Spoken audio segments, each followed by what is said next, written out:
So I just finished making that video talking about Geneijin and defending it and all the options that Yun has, and as the defender, what options you have and the things you kind of have to respect or understand exist, right? So I want Hmm. to you play Yun, and he was the first character that you really took the steps of Like, getting good at the game with, right? hmm. And you've seen how the character has developed over time. So Yeah. like options that you used back in the day, you still use now, and they're just as effective as they were back then. That some players have gotten away from, right? Hmm. But like when you are trying to deal with Geneijin yourself, whether it's like the Yun is in your face doing pressure or whatever, like what do you think are the most important tools that Yun has to actually open his opponent up? Like what do you think needs to be focused on the most from the defender's point of view? Well, generally it's always the main three options. Obviously, it's just the pressure of, you know, stand strong, low short, stand strong, low short. Mm-hmm. Um, for the most part. If they're further away, you would have to worry about um uh Cara Fierce or a Daipon loop. But at a more realistic level, just overhead, universal overhead, Mm-hmm. that's spaced out, Zempo, Right. or just a normal pressure. Right. So like what do you think makes it so hard to defend against? Because those three things are very different, right? Yeah, I think it's funny because you did mention from years past how there, because it's not just me. There are some players like Mester. Issei who's, or well, not even just Mester, but Issei is the most recent example, Mm-hmm. who has always done universal overhead in Geneijin. Always, always. And Like, always, and he he's hits always players finding like a MOV way. with it somehow. He always finds a way to connect it. Yeah, and it's funny because these days, no one, even the top young players, don't use that. You It, don't really see Yakun use it too much. You don't see Sho use it. Um, when we played Sho at 3SO, I did not see him use universal overhead once, I don't think. I saw him use it once and it worked, and I saw him use it a second time and it didn't work, and it didn't do it again after that. Yeah, but the concept is still there that, he's gotten away from it because he feels that players defend well against it. Right. But And that's just, but I that's just something, yeah. it's something that's funny because Boss made a post on Twitter about talking about Oh, I how haven't. he wants to revisit universal overhead because Hmm. you know some players still use it and it's successful and he doesn't understand why. Yeah, yeah. Right. I mean, that's what happens. It's sort of like for me, I use hop kicks very, very liberally.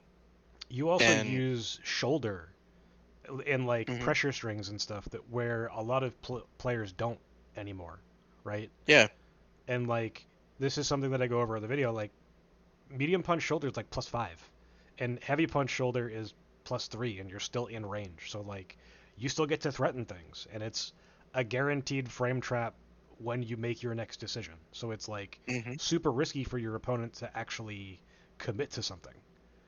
yeah. And it's really rare. Well, not really rare, but even to this day, there are not many players who would red parry that Right. consistently. And if it's something where they try it in the heat of the moment, that's just one of those things where, um, from a player's standpoint, I just tip my cap, Right. and just say, okay, you got it. Um, but in terms of what to look for, those are the basic three options, and you can sort of identify it based on the spacing of everything. Right. So it's like, you know, for example, the on position on the screen, on the position on the screen as an example. Yep. Um, you have let's say you have Yun right in front of you. Hmm. Right in front of me as an example. Right here, I'm not worried about universal overhead, you Right. know. You're I'm worried just about it worried once about it's like here. exactly. So immediately get that out of your brain. You don't have to worry about that, Right. you know. Um, at most points, when they're up close like this, pressure situation like stand strong, low short, stand strong, low short, that's not going to do anything. So essentially, you could just narrow everything down to when exactly the young player is going to Zempo. And obviously, that can change based on the type of player. But for the most part, it's something where I sort of take it in stages. So the first Geneijin that I get hit with, or that I'm defending against, Hmm. I wait for the Zempo. Right. Plain and simple, I wait for the Zempo. You You just know? take it, right? Is what you're saying? Yeah, I exactly. I take it and I identify from there when exactly the opponent is starting to Zempo. You know? So from my perspective, this has been successful for me a lot of times, like against Yuki, against other young players, like even some from Show. I kind of defended against him decently. Right. Um, but the whole point is that you just have to be aware of when exactly he's going to Zempo most of the time, and just apply that to the next situation because you're going to get some type of damage. My philosophy has always been that you're going to get hit with something during an agent, so you have to accept that. It's sort of like it's kind of a silly comparison, but it's sort of like accepting the fact that everyone is going to die, kind of thing.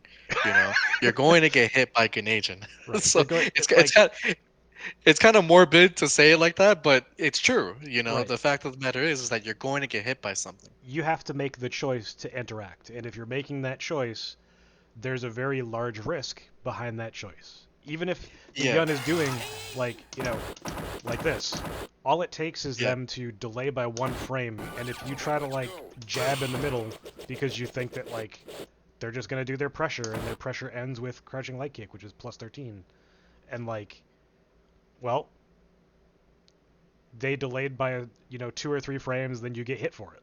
Or Yeah, same thing if you try exactly. to throw. The problem becomes at that point is that anything that you try to do that's not a raw guess, like you're going to raw guess parry or whatever, um, is susceptible to being taken advantage of. Doesn't Hmm. necessarily mean it will be, right? Your Yeah. jump could be successful against their their Zempo. Your back throw could be successful, but you still need to make the decision to do that and be okay with the fact that if Yun chooses to do something else, that you're going to take a lot of damage for it. Now, another thing to keep in mind too is if you, because I actually did the calculation on this before, it's actually much worse to get hit by the Zempo when it's towards the end of Geneijin versus when you're taking it from the beginning stages of it. It's like, yeah, you'll be giving up a little bit more damage, but you're not giving up as much meter. Whereas if you're giving up the late Zempo, you're giving up a decent amount of damage, but you're giving away too much more, much more meter afterwards. So from my perspective, from when I'm fighting against Genagent like that, Mm-hmm. that's another layer to it that I identify. Okay, how fast is the opponent able to get this damage off and get their meter back? Right. You know, because most of the times when players are getting, most players just look at the Genagent damage and they focus solely on that. Right. And they say, "Oh my God, this super so, it's so cheap and everything like that." But the reality is, that's not the cheap factor of it. The cheap factor is that it's a short meter, and that they can get it back again afterwards. That's the cheap factor about it. And that's the part where a lot of people get frustrated with is that, you know, by the time the first one is done, they're already getting hit by the second one because they don't know how to defend the follow-up, Right. you know?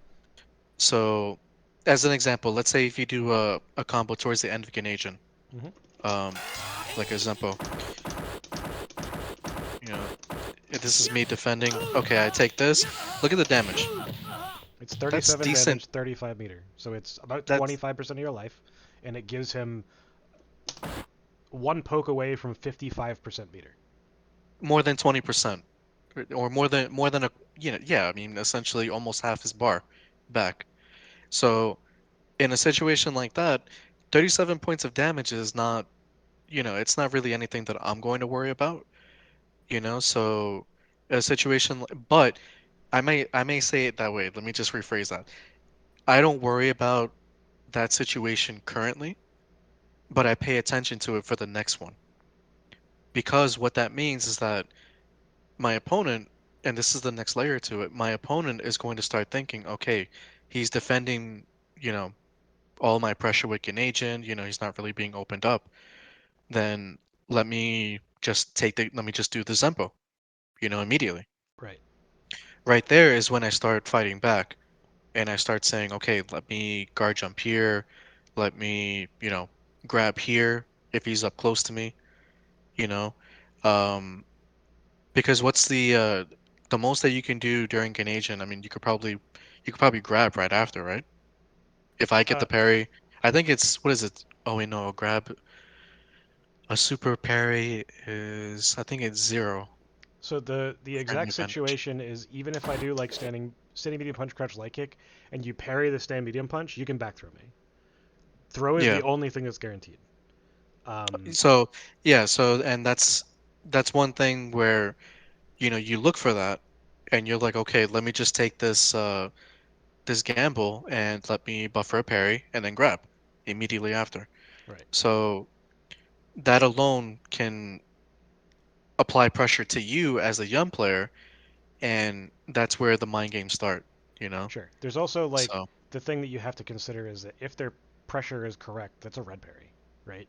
yeah, yeah, So exactly. if you're taking that gamble, you're also kind of gambling on the Yun a little bit, delaying their decision making, like Mm-hmm. automatically building in frame traps or whatever, right? Because Mm-hmm. if they're not, then you're going to get hit for trying to parry. Because most of the time you're Yeah, not intentionally trying to red parry. yeah. And the funny thing is that um, no Ganesian is the same, but every player has a set standard of how they execute their Ganesian against their opponent, Right. you know? So for like the example with Issei, we said he uses a lot of universal overhead. So what does that mean? We tend to look for that universal overhead a lot versus the Zempo, which he's Right. good at getting. Whereas other players, like not other players are not really going to do that. Right. They just they just predominantly stay, you know, maybe maybe right outside maybe right outside like two low shorts or something like that, Mm-hmm. and then just Zempo after. So it all depends on the not the player personality, but the player profile Mm-hmm. and what their habit is with Ganesian. So, we can always we can go all day and sort of mention like the possibilities and with the offensive options that he has, but Sure. realistically, you can always drop it down to about two or three, Mm-hmm. and then in the heat of the moment in a real match, you pick one. You know, you pick one and then you settle on that, and then from there, for me, I don't know about you, but whenever I see a player start guessing on my pressure with Ganesian, Mm-hmm. I I continue pressuring, but I start to delay it. You know, Oh I yeah. start to yeah, so I start to either delay it or I do things where even if they parry, I'm still safe. So like a palm or something like that, Right. or like a low short, maybe like from further away. But that alone tells me a lot about, it goes both ways basically. As the young player, that tells me how they're defending against it. And then as a defender, if I see you just carelessly, pressuring, pressuring, pressuring, I'm going to look for a constant sort of like a tell, basically. Sure. If I see you do stand strong, low short, I'm gonna wait for that low short and then down parry and then grab you, you know? Right. Like, because a lot of players will do something like, stance on the row sort Hmm. like this, right?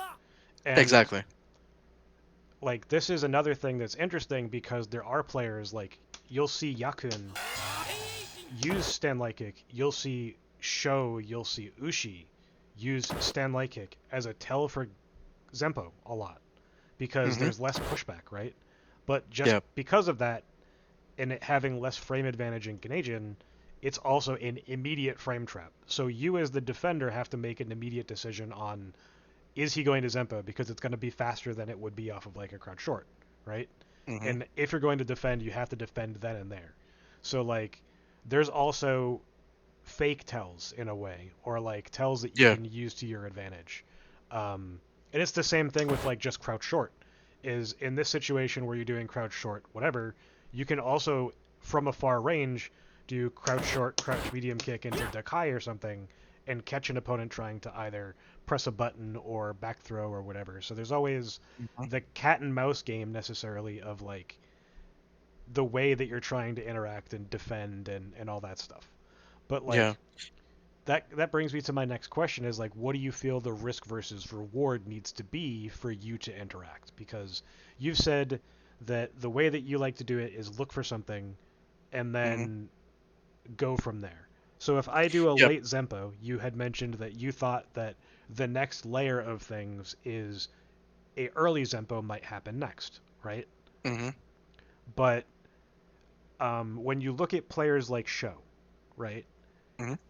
Show does things in a way that he uses his pressure to get to a certain point in his Geneijin a lot. That Mhm. late timing. And then he goes, okay, this is where we're going to guess, right? Yep. And he tries to leverage that to his advantage a lot. Whereas like other Yuns will just use the fact that they can early Zempo or Zempo in the middle or Zempo late as like a not a gotcha, but the fact that they can change all of these decisions and still get like similar reward as far as damage goes at the very least. You know, Yeah. meter is not always the same, but if you're doing optimal routing, it's going to be similar, right? Yeah. So like that's another thing that you also have to respect is that if the Yun knows their stuff, they're going to get the same reward off of an immediate Zempo as they are off of a late one, if not more, right? Mhm. So like if you're optimally routing against Ken as an example, like the proper decision is actually to use roundhouse and then do a follow up like this, and this lets you do a combo, get KO ender at the end, and then you've still gotten like 32 meter out of the 35 that you would have gotten before, which is very close. But instead of doing 37 damage, you've done 51 or 52, which is significantly higher, right? Mhm. So like if you're optimizing things properly, you doing a Zempo early versus in the middle or late doesn't necessarily matter, right? So like Yeah. when you think about that as far as like risk reward, like Yeah.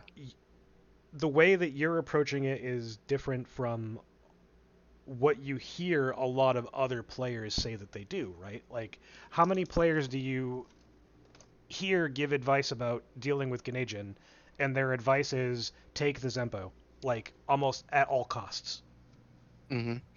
So here's the thing, and it's a really big distinction to make um when players are approaching this, because a lot of this is level dependent, Yes. and on both sides, both as the defender and both as the player using Geneijin.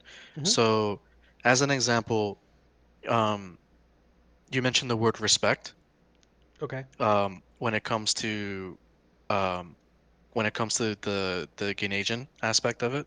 Sure. And it's one of those things where if I'm playing against Sho, mind you, who's one of the best young players in the world at the highest level, will maximize every ounce of Geneijin that he has Mm-hmm. in the most practical sense.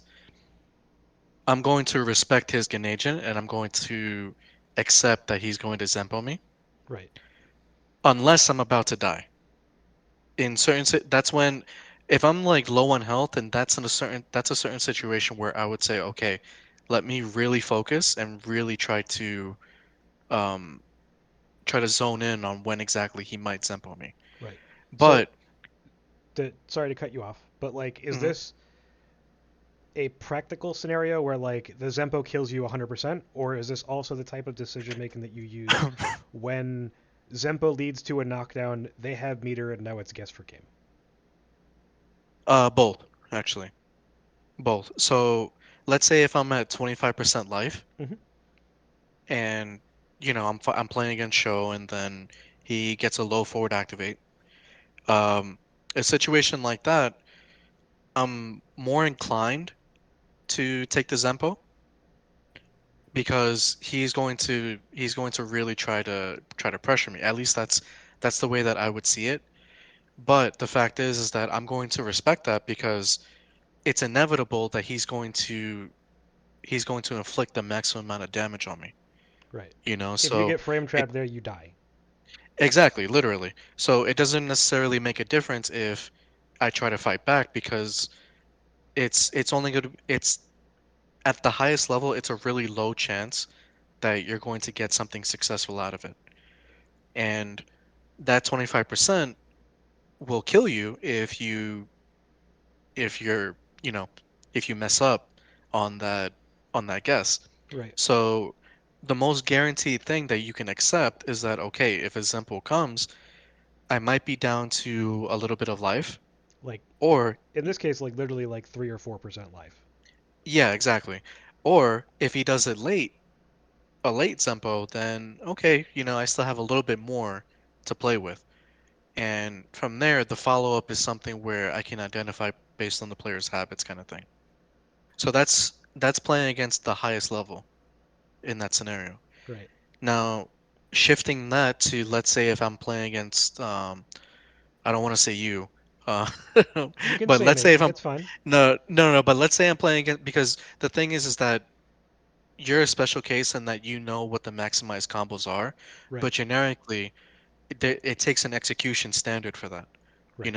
It takes a level of execution for something like that, and 90% of players out there are not going to do the same thing. They're just going to get the last minute tempo, you know, they're going to do the up kicks, shoulder, hop kick, palm, up kick, ender, Right. you know, and for something like that, then that's the level of respect where I'm like, okay, not so much, because I know that if I'm fighting back during their Geneijin, Yep. they're not going to kill me, or they might drop their combo, or they might do sort of a Unoptimal route. non yeah, an unoptimal a combo at that point. So at the intermediate level, my level of respect goes down, not so much because I don't respect my opponent, but I don't necessarily respect the Ganajin that they're that they're applying Right. unless they show it to me, you know? Right. And it's based on a lot of different factors. Hmm. Player habits, confidence, it all the intangible things that go into the competitive sense. All those factors come into play. But at the top level, if I'm playing against Yakun, Ushi, Sho, Issei, these type of players, um, the Zempo is almost always going to be is guaranteed. Right. And I'd rather deal with that if I'm not going to die, because that's a guaranteed scenario that I can understand and I can prepare for the next situation, Right. you know? So that's And that's also my something that like I talk about in my video is if you're going to have the mentality of I'm going to take the Zempo, it should be because you feel like that's the best choice, but also if your character or you as a player feel more comfortable in a normal Oki situation rather than hmm like the middle of a Geneijin, right? Because yeah, it's a different type of mind game just from getting knocked down from a throw or whatever. Like if you can choose to quick rise or not, right? That's another hmm thing that a lot of players don't think about when like dealing with post Geneijin, Oki, and stuff like that. Like, yep, there's too many players, especially at an intermediate level, that will just like mash quick rise and then get taken advantage of. And not saying that you shouldn't quick rise against it, yep, but like, there needs to be some sort of timing where you're like, okay, awareness. yeah, awareness of, me not quick rising is going to take them off of their rhythm, or hmm whatever. You know, Yeah. you do that to someone like Issei or Sho or whatever. They whiffed their dive kick that they were trying to cross you up with. They just jump back across the screen. Exactly. And that's the biggest difference. It's that type of option Hmm. that that they emphasize and that they maximize because they know their character so well, whereas an intermediate player won't necessarily do that. Um, but one example of sort of the player habits and confidence and all the intangibles of fighting against Geneijin. One big example that I have is against Yuki. Okay. And this is a probably a big one, and you might see this like in some of our matches. Hmm. But if you take a look at our matches, I'm 90% of the time I'm really comfortable against his Geneijin. I'm really comfortable defending against his Geneijin, and that's both in terms of when he's going to Zempo Hmm. and when I can actually fight back, kind of thing. So Yuki is one of the best players in the country, but from the Yun standpoint of him playing in Geneijin, he can maximize a combo and he can maximize his meter, but in terms of the pressure that he applies, um, there are certain things that I look at and I can sort of identify the spacing Hmm. that he either looks for a Zempo or he looks for something for me to make a mistake on, but I take advantage of it, like by jumping out or something like that. Right. So, So, like, an example of mhm, this would be like that late timing, right? There might be a situation where like he's looking for you to jump out, so he just doesn't do anything and he waits for you to jump, right? yeah, Or, you know, you're playing the mind games where you expect this and he is going to try to frame trap and you're just like, okay, well, now I'm just blocking here and you don't get a Zempo anymore. Um, exactly. and like this was going to be part of my next question is do you think that conditioning in Geneijin necessarily exists? Because you can show your opponent that, you know, that last portion of Geneijin is where we're going to be having our, you know, mental duel, so to speak. um, Interaction, yeah. yeah, our interaction point is going to be. And if you overly show something as, you know, only going for something at a specific timing too often, um, it gives your opponent more wiggle room, even though it's technically like in your advantage as the player on offense most of the time. Hmm. Um, there's still enough things that can be shown or taken into consideration that will give your opponent the opportunity to get out. Yeah. Whereas, you know, when you look at some of the like, Ushi, right? If you look at Hmm. Ushi's pressure, Ushi does pressure similar to Sho, except he Zempos in four different positions, where Yeah. Sho often will do immediate or late, and that's it. It's not that Yeah. he never does things in the middle, right? But more commonly, it's immediate or late. For Yeah. Ushi, it's immediate, late, or like a second and a half in. And like Hmm. just adding that third timing where he's comfortable enough going, okay, this is my best routing here. I'm comfortable doing it here. Now you have to essentially hard commit to guessing for the entirety of Geneijin now versus just the beginning and the end. Hmm. Yeah. Um, I would to go back to your question in terms of the conditioning part.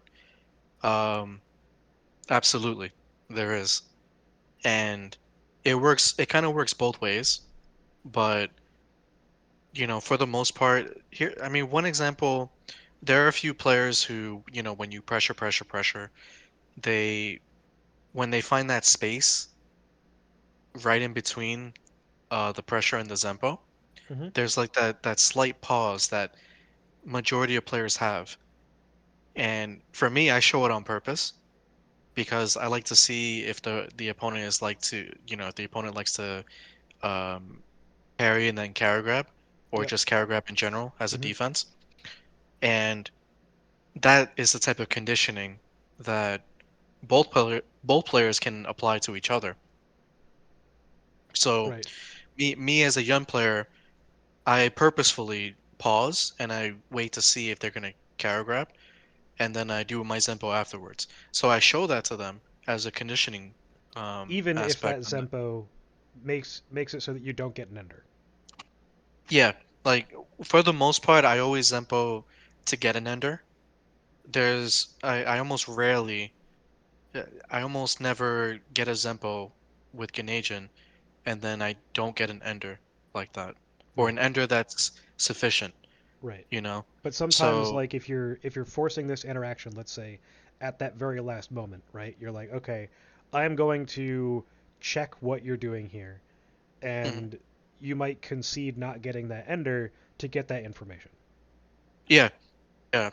So let's say if let's say you're Yun, and you activate Geneijin, you're pressure, Hmm. and then I'll tell you when to Zempo. Oh, on screen. Sorry. Yep. Just grabbing my stick. So pressure. Pause. Yep. One more time. Yeah. Pause. Yep. And then towards the end of that, if I were to Zempo when the meter is running out, Hmm. I would just say, okay, I understand that, and I'll make sure to, Zempo a lot earlier, so that way I just get the damage that I need. Right. Um, so that's one of the conditioning aspects for in terms of in terms of the defender. If I see something like that where the opponent is waiting, Hmm. then I take advantage of that and I'm like, okay, this opens up two things. It opens up either uh low jab. Let's say if I'm Yang, Yep. it opens up low jab into EX or into regular slash. Yep. As like Or your entire Geneijin is now wasted because you have to block. exactly, like my pushback against it. Right. And then um it opens up that, and then it also opens up super jump out for me. Right. And both situations I'm perfectly fine with. If it's something where the next layer, for the next Geneijin, if I see them do launcher, then okay, good job, you figured that out. But now I got you thinking about it, Right. right? So that's where the conditioning aspect comes in, and that's where I find that, against someone like Yuki who can maximize everything with Yun, but I think I'm able to condition him a lot easier than other players. Defensively, you're And talking about. defensively, yeah. Um, and I'm able to escape whatever pressure he has. Um, if he hits me with a 1, 2, 3 up front, then I'm screwed. Right. But in terms of low forward activation or activation from full screen, I almost never worry about it because I'm able to condition that Right. and really defend against it. One other thing, one other example is the full screen activation from Yun. Um, with Yang, I 90% of the time, and even for the top Japanese players, they almost always super jump at you from full screen after they activate. Yep. Not many players will do the carry walk. Hmm. Not many players will do that. And even if they do this, that's something where if I'm super jumping forward to defend against the jump in, Hmm. I'm still going over that crab walk. And it's like if I do get hit with that on the other side, then it's just a full screen carry that doesn't really do too much damage. Right. So that's the weighted response that I have against that. And that's the conditioning that I apply because now the next agent from full screen, it's like the player, might dive kick instead, And then you're you know. backdashing instead, and then being like, okay, is EX Rekka coming? Well, not even that. I would far fierce, against a dive kick to push them back even further and let them know like, okay, now you have to worry about my far fierce and now you can come at me with whatever you have. Right. And that's my defense. A lot of defending against Geneijin, I think, is properly understanding like not just player tendencies, but like what is potentially coming, right? Hmm. So like as a young player, you and I kind of have a better understanding of what we should be expecting based on like our How own we play. experience, right? Yeah. Um, and like there's a lot of players that I'll play against in the mirror, and they'll get parried in the middle of their Geneijin and get dash punched and essentially die because of Hmm. that. And it's it gets to some people to the point where like they don't understand why you're contesting at certain positions, but like once you know, you're like, okay, you've done, you know, Fierce Punch, or you've done Dakai. It's like, okay, well, in my head, personally, I'm like, okay, these are the three options that come from this most often. And it's like, is it worth me taking the risk here, especially in the mirror, where it's like, okay, I get my parry, stand light kick, dash punch, I get like 20% of my meter, potentially giving me an activation sometimes, right? Um, Hmm. and sometimes that's worth it, but other times it's absolutely not. Yeah. But it really depends on, the type of pressure that a player is doing and how you feel like they're approaching. And it's also one of the things that makes like the way that show pressures so difficult is because there's built-in frame traps. He's keeping you in place. You then are in a rock paper scissors scenario of as how far is he going to walk up?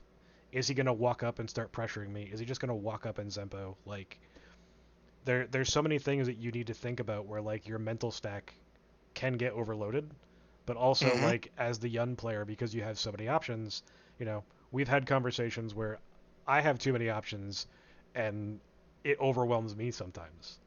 Pick one. Yeah, Yeah. pick one, Exactly. damn it. Um, Yeah. but So like that sort of goes into um that sort of you know is the reasoning why for me because for me I tend to play much more poorly when I start second guessing, right, and it's very easy to second guess a lot of stuff in the heat of the moment versus Geneijin. right, It's every move is a super, you don't really have any room for error. and every move is So technically a frame trap just by a fraction of a second for a delay. yeah, I mean, there's no, it's just something that you have to accept as a player. It's like accepting that once you get ticked in the air against Magneto in Marvel 2, that you're almost automatically going to be put into an infinite, you Right, know? Or, in other games too. Like it's always something, you know? And in this game it just happens to be Yun with Ganagin, and you know, it's a cheap thing, but at the same time it's playable. You can right. fight back against it. And if You there's just any have to testament to that, you just have to make a decision, right? yeah, if there's any testament to that, you just have the confidence. And it's like for me, like I've done that against every top Yun player. I've done it against KO, Yakun, Ushi, Sho, Issei. Name any top player that's played at sort of Game Newton or anything like that, and I've done that against them. And even the other intermediate Yun players out there, I've had so much success against them because of what I just explained. Yeah, The there are definitely intermediate ones. days where like you have the read on how I want to open you up, and then there's other days where you really struggle against Yeah, how I'm pressuring or if I change something, and that's just how the game is and how those interactions go. Is like yeah. sometimes you make the read and sometimes you don't, and if you're on and you're making the reads, it's very difficult. But if I'm Hmm. mixing things up properly enough and not giving you what you're looking for, then it's very difficult for you. So like, Yeah. The way to, and this is just something for players to take as sort of some sense of encouragement, is the more you think logically about the simple process of defending against an agent, what that means is the more likely you are to simplify things against an agent, the much easier it is to fight against, you know? The moment that you start accepting the fact that okay, you're going to take damage, you're going because with any super, if any super connects, you're going to take damage. It's like Ken's SA3, okay, it's not the most damaging thing in the game, but he has three of them. Right. No one complains about that, Right. you know? He can hit confirm off of anything, but no one really complains about it. But the fact is that he still gets that 20% of damage off of his combo, Right. you know? Whereas Geneijin, once you start thinking about it in that same light, you start to become more comfortable with the fact that okay, there are certain things I can defend against, when playing against it. There's certain game So states where you should be willing to take risks. There's certain game states where you yeah, should be comfortable just conceding. Like you say, you always say is like, if your opponent makes the correct decision, you tip your cap and go, okay, yeah, good for you. And and I think that what you applies were, to a lot of Ganasian stuff. Is like you just have I to think I accept. think what you were, what I think, sorry, my bad. One thing that you were actually just about to say is concede, not necessarily conceding damage, but realistically, you have to be comfortable with conceding damage, Right. you know, because essentially that's what's going to happen. So, you know, you can sort of identify it based on, how well the player is playing, the level of skill that they have, and their combos and how much Grenadier meter is left. You know, you almost have to accept always be comfortable with the fact that you're going to lose 20% life. It sucks. It's not going to be comfortable, but you have to find some type of way to accept it, Right. you And know? it that might not be 20% every time. It might be you block out the whole thing once, and then the next one hits you for 50%. Like Yeah, it, yeah. stuff like that just Or happens. the the funny thing is too is that a lot of people don't realize this, but you can actually get that damage back with the follow-up that the other player does based on their habits. So, as an example, let's say Yun um does Geneigen and he does a Zempo at the last minute, Yep. and he does the basic combo. He does the The up up kicks. kicks, shoulder, hop kick, etc. Yep. Things like that. But then as a follow-up, every single time, he likes to do low forward Right. right after. Immediately, all that 20% damage, you can get that back. If you're Ken, you can get that back. If you're Yang, you can get that back with pressure with low forward EX slash Right. kind of thing. So you can easily get that damage back and, come up with another plan Right. to beat the character.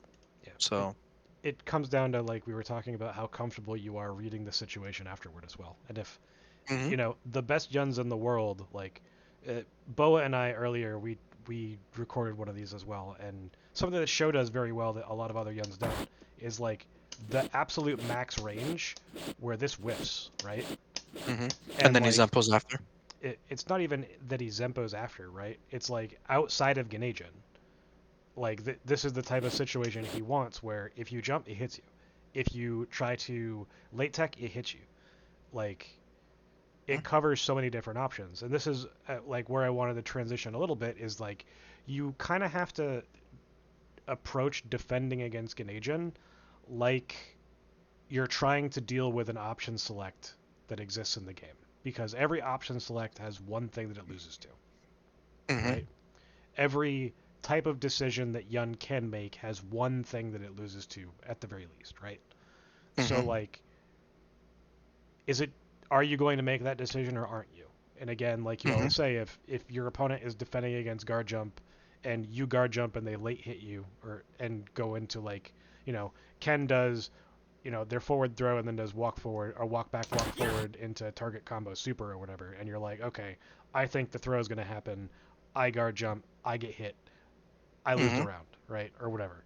Um, hmm like you just have to be okay with that.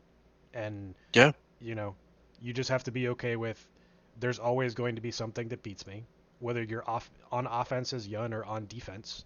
Like, unfortunately, Yun has three things that beat almost everything that you can choose, but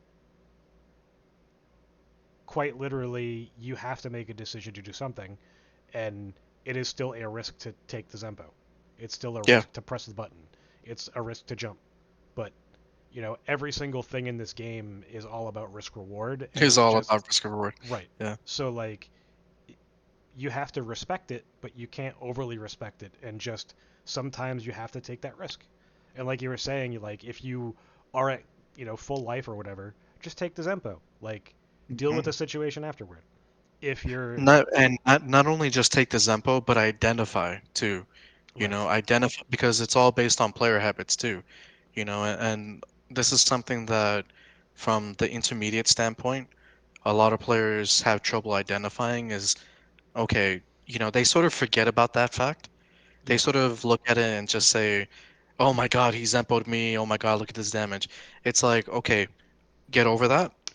And it's kind of harsh to say get over it, but the fact is that the quicker you're able to get over that and identify, like, okay, he actually Zempo'd me pretty early. right, That means that, I have to be aware of that for next time. hmm Maybe I'll parry then grab, you know, or maybe I'll super jump out kind of thing. So things like that, the moment you start identifying that, and forgetting about the damage and everything like that, then you start to have more success with it so in terms like of defending the against it. the other important thing there is right, like you're trying to make a decision based on the knowledge that the Yun gives you, whether that's that they Zempoed early, they Zempoed late, they did something, and they didn't Zempo at all, and they just went for frame traps, and you blocked it out or whatever. You're Hmm. always trying to get the information from your opponent, but like that's where the mind games begin for both players, right? Yeah, So yeah. if you're taking that first, if you're conceding the first Zempo as an example, and you're trying to get information, then the next iteration is where you're, playing mind games with one another. Is Yun going to do a Zempo early again? Are they going to add their frame traps? Are they going to make you, you know, try to back throw them and then, like you were saying, just sit there and then punish You know, your throw attempts or whatever? Like mhm. all of this stuff is being. Another. Go ahead. I was gonna say another aspect of all of that too is we're all operating under the assumption that all combos are equal, but realistically, at the most intermediate level, um, there are a lot of players who still mess up their combos. Oh yeah. Even the most basic ones. When you start to get to the mid-high to high level, not so much, but at the intermediate level, I mean, there are even some players who are top level players who still mess up their combos. Right. So there's always that chance that, you know, things can go south for them, regardless if they hit you with that Semper or not. So you just always have to be ready for all of that and just, you know, if you let's say if you assign 20% of your life to that one Geneijin combo, but then you only end up giving up 10%, then you win that interaction, Right. you know. So that's just another aspect to take into account. For any sort of, I guess, at the most intermediate level of thinking or mentality wise, Right. Not every you Yun know, is Yuki or myself as far as their Ganechen combos. execution. Yeah, Yeah. it's not all yuns are created equal. This is all operating under the assumption that you're playing a high level yun, but you know, realistically, most yuns, whether it be on Fightcade or at tournaments or things like that, when was the last time you've seen a young player win a tournament in America? A big tournament in America. It's been a while. Yuki at at Texas Showdown. I think Hmm. that's it. Well, I guess like, more so national, like 3SO or Jazzy, one where all the top players have come together. I think with the past few Jazzies, I don't think the only young player that won was Issei, Right. and that's understandable. And the year prior, Yi beat him. But what other top young players were there in top three, Right. you know? So there's a natural precedent for it. So you can just For anyone out there who's trying to defend against Geneijin and they're just stuck um on that aspect of how cheap it is, just take comfort in the fact that it's you're not you don't have to necessarily deal against like the worst case scenario. There is an option for you to fight back out. So The other just something. really important thing about playing against Yun in specific, right, is that like you don't need to worry about Geneijin as much as long as you are winning neutral and winning situations outside of Geneijin. Like Hmm. if you are winning neutral like 80% of the time, and Yun does a neutral skip like a dive kick, and manages to like get you to block 1, 2, 3 and activate or something, like okay, cool, but unless you're at the same level as your opponent, they're consistently, getting their activations or whatever. It's it's something that isn't as important. Sure, it Hmm. sucks, right? But like when you get to like the very high level, like you're saying, like you're playing against Yuki and your goal is to make them activate from across the screen, or Yeah. your goal is to deal with dive kick by far fiercing it, or if you're playing Ken, like jump roundhousing it or whatever, right? Hmm. um, Finding the other interactions in the matchup that are more important than the Geneijin portion is really important and can't be undersold. Yeah. Yeah. So like we've talked about a lot of different things, but what are your thoughts on forward medium kick versus universal overhead? Because we're talking about how you approach things slightly differently, right? Hmm. You do things in Geneijin that like a lot of other players don't. Like Yuki and I will do something like this, right? Whereas you will use that shoulder, and then you'll use the situation afterward, right? Hmm. You, similar to Issei, use forward medium kick a little bit more than other Yuns, right? Hmm. So like, what do you think about the scenario that forward medium kick gives you, and like, why do you think it's such an important tool? Um, well, from the Yun perspective, it's underutilized, and if you can you take a look at the damage that it does? It says 11. Well, just on screen, like just to showcase it. Sure. Um, like let's say you do two. Let's say you do two or three. Yep. So like, if you land two and then you get the late Zempo, it's 59 damage versus 37. In either case, the point being is that, let's assume that Ken's life doesn't regenerate. You know, when you start seeing your life chip away like that, Mm-hmm. when you start seeing your life chip away like that, you start to get anxious on the defending side. Right. You know, you start to say like, okay, I can sit here and take that all day, but then before you know it, uh, here's another example.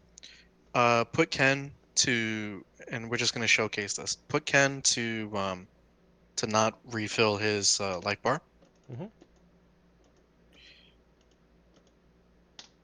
Yep. and then activate, and then just do hop kicks the entire way.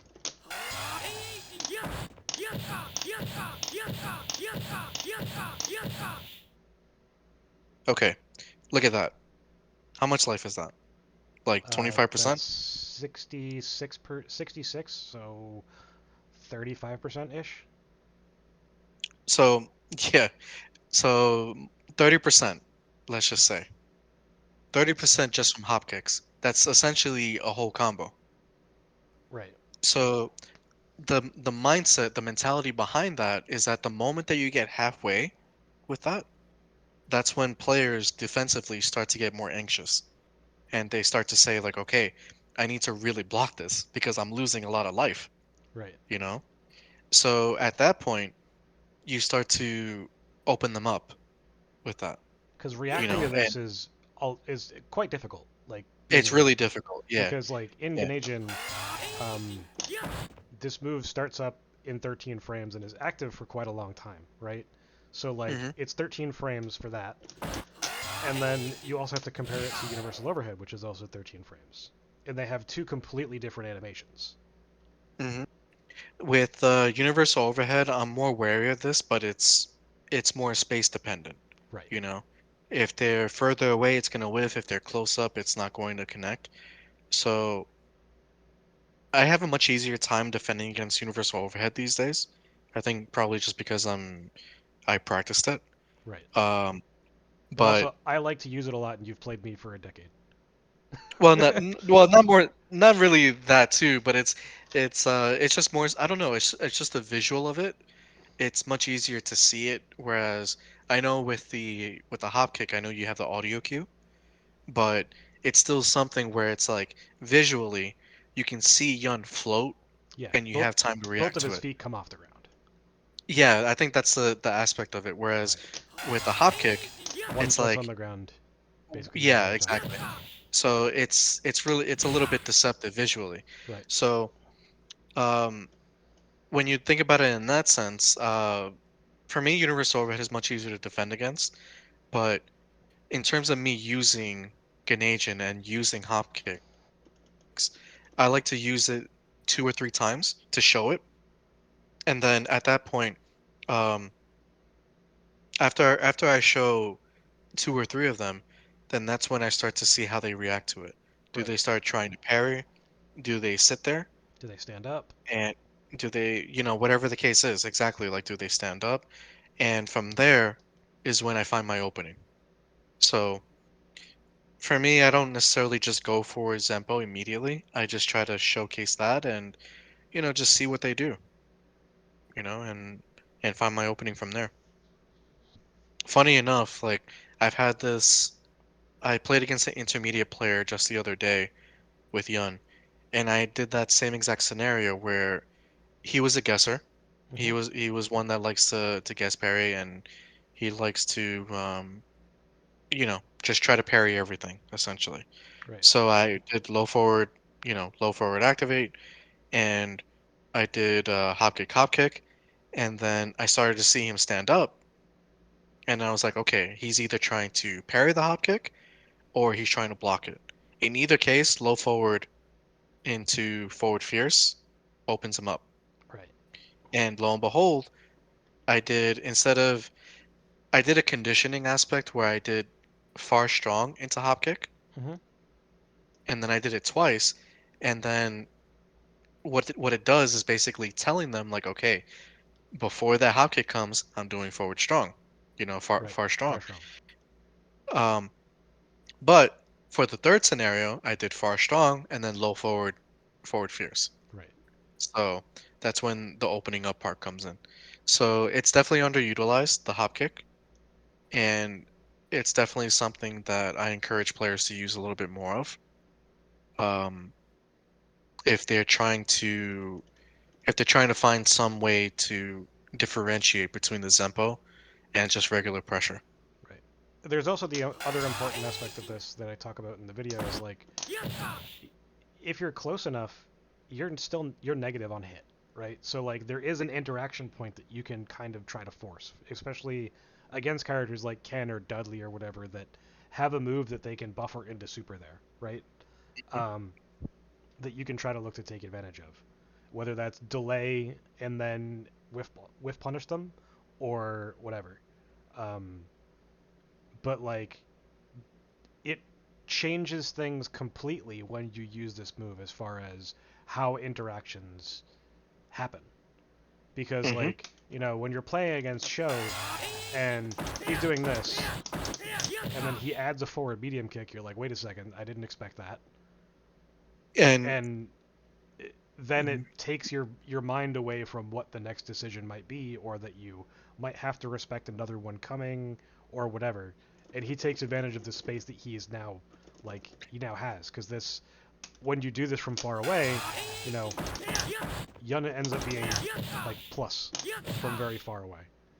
Yeah, for me in a situation like that, and I'm pretty sure that when I played him, um, or rather, I would hope that I did this, but just based on that distance, if he hits me with the hop kick at that point, Hmm. then that's one of those scenarios where, okay, I accept it. Because look at how much meter he loses from doing that one sequence.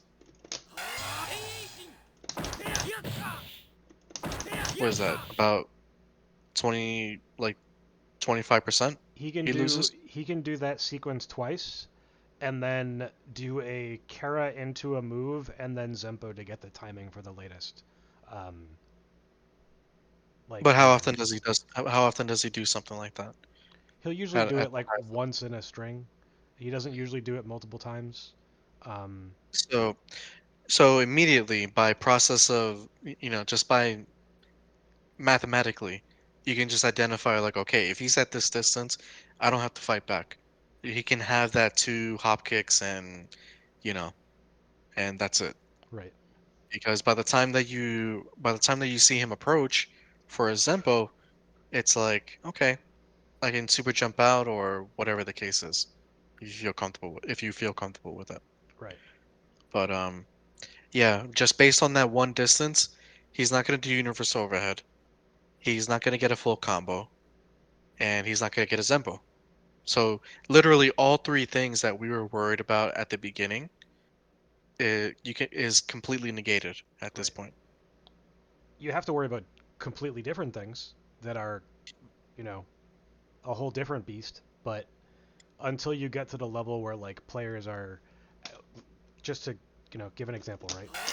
He'll he'll do something like this from very far away, and then Kara light kick in, or you know Kara crouching light kick or Kara crouching medium kick to get back into range, and then either threaten pressure or threaten Zempo from there. Um, so like he and Ushi both like to play with ranges like at this distance, whether it's with far forward medium kick or standing HP or Dakai, like they're using these ranges on purpose to like Yeah, make you feel like, okay, I don't have to interact here because he's so far away, and then you know they're back in your face, yeah. right? And the thing at that point, let's say, for example, let's reset, and then let's say that Yun activates and then he does that pressure string, that low forward stand fierce hop kick, um, right here, and then walks up and then he Zempos kind of thing. Okay, So let's just assume that he does that. Right here, a combo like that, okay, I'm comfortable with that, you know, because I'd rather have all of that than try to fight back against the pressure sequence like this that is deceptive in the sense that it looks like you can fight back against it, but you really can't, right, you know. So I'm really comfortable with the fact that if he walks up and he examples me, okay, that's fine. What is that? 35 points of damage? yeah, it's 35 damage, 34 meter, so it's 2 damage Yeah. less than the latest timing and 1 meter less. Okay, so that's a low forward super from Ken, Right, you know. I mean, probably less than that, but it's less than that, um, but yeah. But the idea is still the same. It's like, okay, he got a super. What's the follow up? You right, know?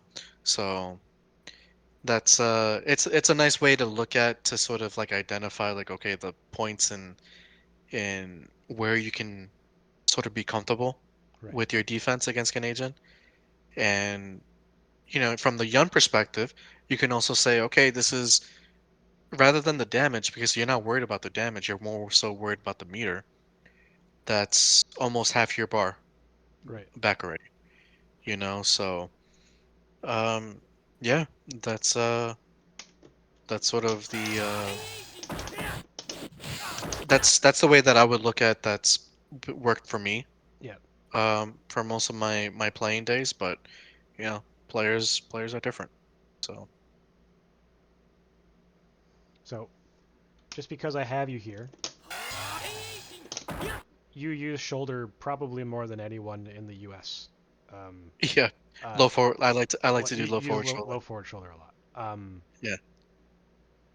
Why is that one of your favorite things to go for? Like as far as pressure, because it's different from how a lot of other players like to do things. I know it does chip damage and stuff like that, but that's almost irrelevant. Yeah, I don't think about it in the chip sense. um, from like how much chip it does.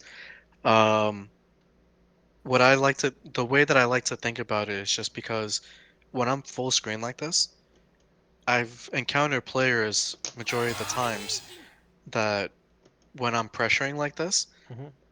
they they tend to try to fight back with like a low forward or um, a low normal, Hmm. or they try to forward parry because they think a dash punch is coming, Or a Dekai or you know, whatever. or forward fierce exactly. And I've seen that a lot of times, and a lot of players for some reason they feel like, let's say if this exact situation is mid screen. I don't know if you could set that up a little bit. Um, yeah, like maybe dash up like twice or something after that. This is one slightly annoying thing about this training mode, but it's the only downside. Um, Um, okay, I let thought I me thought you could move I thought you Yun to the could side. I thought you can actually put the position or something. Anyway, but let's say if I activate from with low forward here, I would shoulder and then low forward shoulder. And the reason being is because yeah, and then from there that's when I pressure. Yeah. Because a lot of the times at after the first shoulder, Hmm. and this is just something that I've sort of encountered Hmm. and I noticed as like a player habit is that a lot of players think that they can escape from that, from Oh, the low forward shoulder afterwards. oh, yeah, they're on crack because And this is either a block string or a frame trap. It's one or the other. yeah, and me not necessarily knowing the frame data behind it, I just always know that if they try to jump from that, you can't escape it, you know? Right. So And if you're doing HP, like if we're gonna talk about frame data for a small second, right? mhm, I go over this in the video, but like if you do HP, you are in range for crouching medium kick. If you mhm, do um, MP, you're just out of range of crouching medium kick. So if you're using MP and you have to micro lock for this, it's always going to be a frame trap. But that's it's funny because I've always felt it like instinctually, I've always felt it like that, yep. that it was a frame trap. And just aside from that, like even outside of the frame trap aspect, but after the first shoulder, look at how much space is between you and the other character. Like after the first shoulder. Like let's do low forward activate and then shoulder. So low forward activate and then shoulder. Yeah. It's Look the at how same much space spacing. that is. Yeah, it's Yeah. 96 It's the sa- pixels between the middle of your character and where Ken is throwable, or 103. point being is that this looks safe for Ken to jump backwards or for another character to sort of jump away or pressure like to fight back kind of thing. Right. But realistically it's not. Right. And I know most players tend to want to like, die upon loop and all this stuff, but for me, I found so much success in players trying to escape that, I've always had success with the low forward shoulder. And this is even And at like against high level players. It's not just against like random fight game yeah, player number 12. yeah, yeah, I've done it against everyone. Right. To this day, sometimes the most simplest thing is the answer. Yeah. And like the other thing that's important about this as well is like show likes this, right? And this has the same technical It's like the same. result. It's the same sort of yeah. It's the same result essentially. So I know for him, he's a master at doing the Daipon loop and everything, so I won't fault him for that. Right. But for me, I'm not really going to look for the Daipon loop You don't to get do that. the most optimized decisions after this like shoulder. You're just trying to like make the scramble happen that you think will happen and then convert off of that rather than like For yeah, like make a force the frame trap situation. that forces the situation, and then if they decide I'm going to do something here, then it's like okay, daipon, daipon, daipon, daipon, guess. Yeah, Y- and there are some players who I've seen that they've actually parried the low forward and shoulder afterwards, And at that point, I'm just like, okay, that's a big that's a big tell, Right. you know. And from there, I just adjust whatever I have to Yeah, from because I there. mean, there's so many different options, off of this. You have all the choices of like you have your highs, you have your lows. There are frame traps that are high. There are frame traps that are lows. You can do another shoulder. Um, Yeah, and I mean, like I even back in the day, right? Like you'd have Yester do this and then jump, and even Issei does this, where they'll jump, they'll mhm, dive kick, where it's plus enough, and you're like, oh, he's gonna go for pressure or something, and then you just get Zempoed immediately. You're just like, well, okay. yeah. Um, I mean, yeah, there's just so many layers to it that it just it still works, you know. But it is So, it is amazing that like when Japan calls it like New Age or Reiwa, right? mhm, Versus how Issei Master like Yakun kind of evolved over time, but like mhm, the Issei Master Nito sort of guard of Yuns, and even boss to a large extent, still have very basic um, choices for a lot of yeah, their Geneijin stuff, and it still works, right? yeah. I think to this day, I have not seen KO do a Daipon loop. Oh no, I don't think I've seen him I, do it either. I like even in person, I don't think we've ever seen him do that. And it's just you don't need it. It's not necessary. I mean, if you can do it, if you can execute it, then go for it. But in the most simplistic sense, It's not a requirement to you know, play the character. no, it's not. It's not. And I think that's something that a lot of people, when learning characters with high execution, like Yen, like it's a big sandbox in training mode, but realistically, like you don't need to do the hardest things. Like I have obviously videos saying like don't learn carapoms, even though I do them, and you know I potentially kill people with them. Like you don't need to do that. Just get the knockdown and kill them on the fucking Oki afterward. It's fine. No, but it's a good message to send because I've seen a lot of players um they would ask me those type of questions like, oh, how do you do like a carapom? How do you do a daipon loop? How do you do these things? Right. It's like I would tell them how to do it, but then the disclaimer is always you don't need it. Yeah. It's not necessary. If your execution is up to that point where you can do it, then it's like something like this. That's only You're the only player that I've ever seen do that. I have never seen anyone else do that, Right. you know? And you're a cheap bastard for coming up with that because I still remember when you came up with that. But I digress. Um, I don't see it used at the highest level. Right.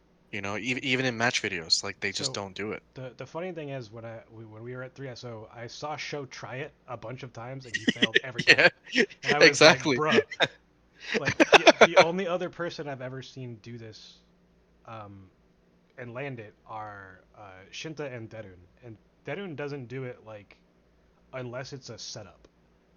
And Shinta I usually know. does it as like he's knocked his opponent down and he's coming in and they have to guess between high low Zempo and he's just like, okay, I want to walk slightly later, so I'll do the Kara Zempo instead. Yeah, Like I do that too, but like it, there. it's I've seen that. Like there are much more effective ways to get in. Um, Less execution heavy, less of a problem if you don't get it. You know, Less time wasted. It's just if you could do it, go for it. If you can't, don't worry about it. and So that means for everyone else, don't worry about it. Don't be me. yeah, yeah, yeah, yeah. I mean, for you, I've seen you do it. Like, I think did you do it against Neobon in that match? I Yes, think you did. I You did. did. Yeah, you did.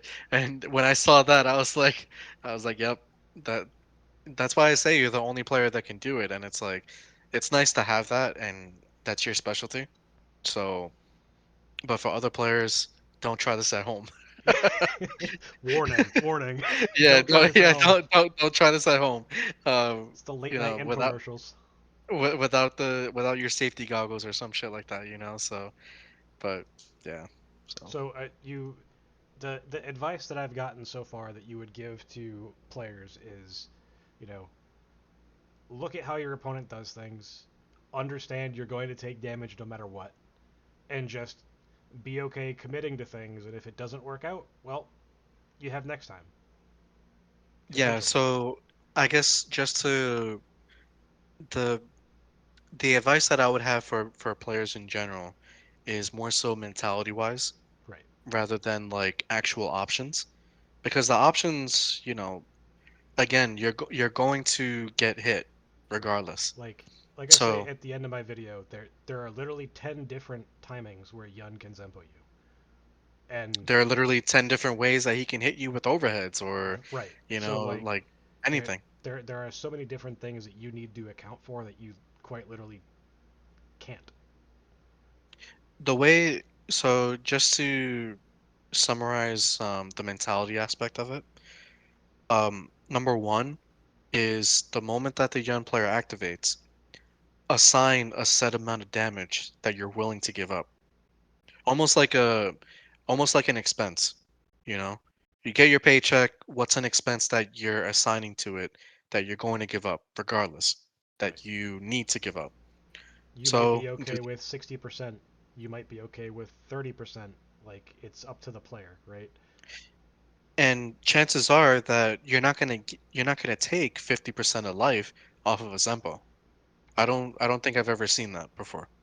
Um, Although I know you probably have a combo hidden away or something like that.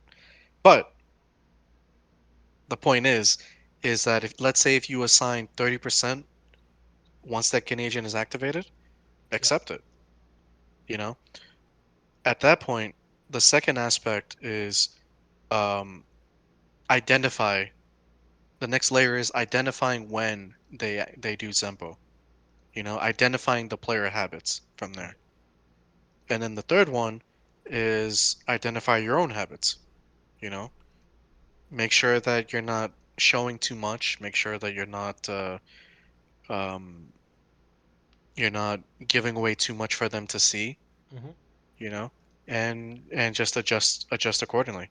Focus on the follow up is the most important thing. Right. So, assign damage. Um, Assign damage. Watch the player habits, and what was the last one? The last one. I just had a brain fart. Help me out, Collins. It's okay. So it's, you know, Assign the damage. assign Yeah. the damage, yeah, that you're willing to Player take, player player player habits, habits. Oh, and then follow up. There we go. and then follow up. And then, Yeah. be willing to And then concede that things are going to happen. yeah. So um so again, one more time, just so I have it there. Um Assign the damage that you're going to accept. Watch Yeah. the player habits in terms of when they Zempo, when they pressure, when they overhead, kind of thing, Hmm. and their distance, how far they are. And then finally, focus on the follow-ups that they do. Great. Um, the follow-ups are really crucial because that adds to the meter that they're going to get, and it basically tells you when they're going to get their meter again. So that's really important. And then one last thing that I want to poke you about is, you know, every Yun has tells, every Yun has habits, but there are some players that just are so varied in their decision making, whether that's in Geneijin, not necessarily like in Geneijin, but just like their decision making is so you can't really pin down what their next decision is going to be. Like if someone has that sort of approach to Geneijin where it's always different, where like sure you can always go for that last, but we were talking about there's 8 different timings where you can get a Zempo into an ender, and they're doing one of those different ones every time, or they're adding frame traps at different intervals every time. Like, how do you deal with something like that, if at all? So let's say if I were to play against Ushi and he does like those three different timings Mm-hmm. on me, um, a situation like that, I accept the Zempo. Okay. I go back to the first aspect of it, of the mentality, and just assign the damage that I'm going to get. that I'm going to receive and focus on the follow up. Because the follow up is not always going to be different. I think players would be surprised about how much is The same. relatively the same on a follow up. For Right. example, with Show, after a knockdown, what does he always do? Not jump. But in terms of a normal that he would press, nine He times out of 10, he would space out a low forward. he'll space out a low forward, or he'll build meter. 9 times out of 10. Yep. He'll, like, right? So immediately you can assign that. You can sort of mathematically identify, like, okay, low forward is the most likely option that's going to come. Yeah, Right. he might build meter with like low strong, but in terms of what's going to hit you is a low forward. Right. You know, Issei might like to shoulder, you know. He might like to stand fierce. Some players like to low forward and then stand roundhouse. So the follow-ups are something that are really almost as crucial, if not a little bit more crucial, than the damage that you're getting from Geneijin.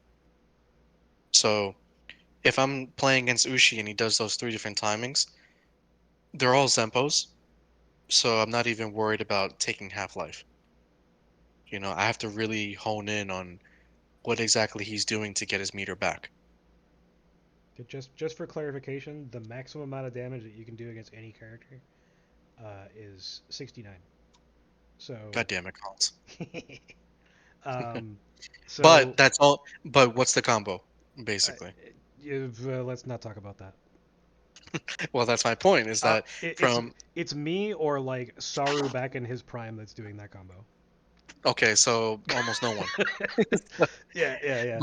But in the most realistic sense, it's like what, like 30%, Yeah, you know, it's around like the maximum is probably on around average. 30%, like 25 to 30%, Yeah, on average, it's like 25 to 30. So, you know, with that's like godly execution and everything being optimal being around like 35%. yeah. And it's one of those things where, like I said, if you focus on the follow-up afterwards, you can get that damage back. You can equalize Right. off of that. So that's uh that's why I stick to that mentality. It's just you know, how everyone else deals with what I do at that point. Freaking slashes. Yeah. Whole I different mean, beast. I turn yellow, I don't turn blue, but It's different colored Jesus. But yeah, I think that that's a lot of information for anyone who wants it, and it's interesting because like your approach is very similar to like what Boa was saying, and it's like how I describe things, where like you very much need to like respect that your opponent's going to hit you, and just make the concession of this is what I'm going to give.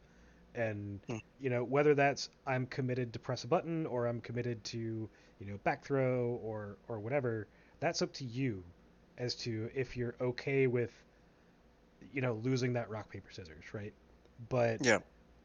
um, there's no fault for you pressing buttons. There's no fault for you trying to back throw. There's no fault for you jumping. Like, just because you can lose a situation doesn't mean that you're going to. So like if that's what you decide is your like risk reward that you're comfortable with, cool. But that's not necessarily always going to be the highest value as far as risk reward mathematically, right? Hmm. So not every player plays the same, but taking the Zempo in most cases is the least amount of risk unless you're going to die, like you were saying. Yeah.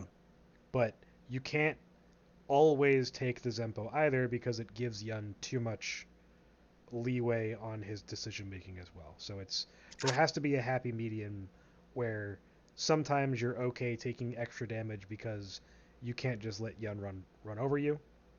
Um, but other times you have to be like, okay, I'm just gonna take the Zempo and see where he goes from here. Yeah. But Yeah. I appreciate you taking the time to talk about this, and I'm sure some people will learn some stuff. Hopefully. Hopefully, it's a it's a different type of set play episode. Let's see.